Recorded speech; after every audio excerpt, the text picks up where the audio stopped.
Sir मेरी फसल मेरा ब्यौरा क्यों ज़रूरी है किसानों के लिए, विस्तार से बताइए। हाँ, हरियाणा सरकार ने मेरी फसल मेरा ब्यौरा एक पोर्टल शुरू कर रखा है। कृषि विभाग की जितनी भी स्कीमें हैं उनका लाभ लेने के लिए लाभार्थी का मेरी फसल मेरा ब्यौरा पर पंजीकरण होना अति आवश्यक है।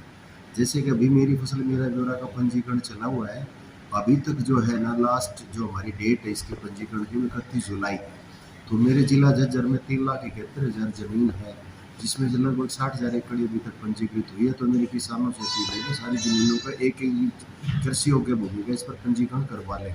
खेत में आपने जो भी फसल बोई है, फल फूल सब्जी वन जो भी लगा रखे या खेत खाली भी अगर है तो उसका पंजीकरण उस पर करवाएं। कि आगामी दिनों में सरकार के ऐसे आदेश आ गए हैं कि किसानों को खाद भी मेरी फसल मेरा ब्यौरा पर जो पंजीकरण है और उसमें कितनी फसलें किस किस क्षेत्र कितना फसलों का आपका क्षेत्र रहेगा, क्या क्या आप उसमें फसल बोओगे, उसकी जो रिकमेंडेशन है उसी के आधार पर आपको खाद वितरित किया जाएगा। तो खाद लेने के लिए मेरी फसल मेरा ब्यौरा की आवश्यकता होने वाली भविष्य में, इसलिए मेरे किसानों से पहले मेरा फसल मेरा ब्यौरा पर पंजीकरण आवश्यक रहा है। जैसे प्रधानमंत्री बीमा योजना का होना है रजिस्ट्रेशन, उसके लिए भी इसकी आवश्यकता है।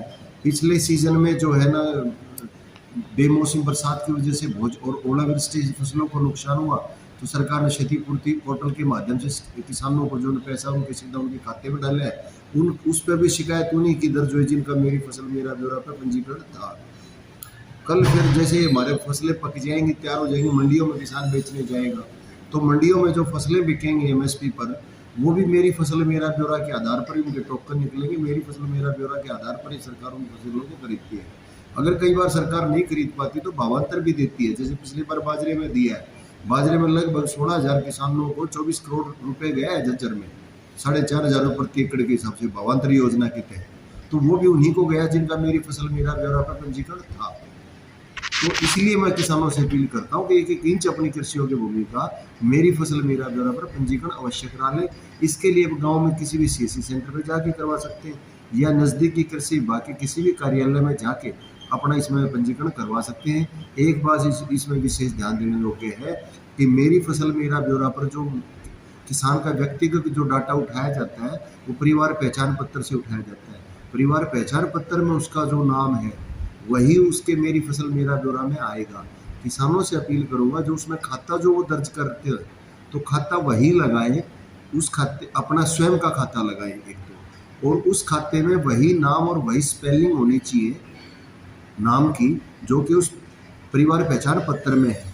अगर उन दोनों में फ़र्क है तो खाता मिसमैच हो जाता है, तो उस खाते को फिर दोबारा किसान को मेहनत करनी पड़ती है बदलने के लिए।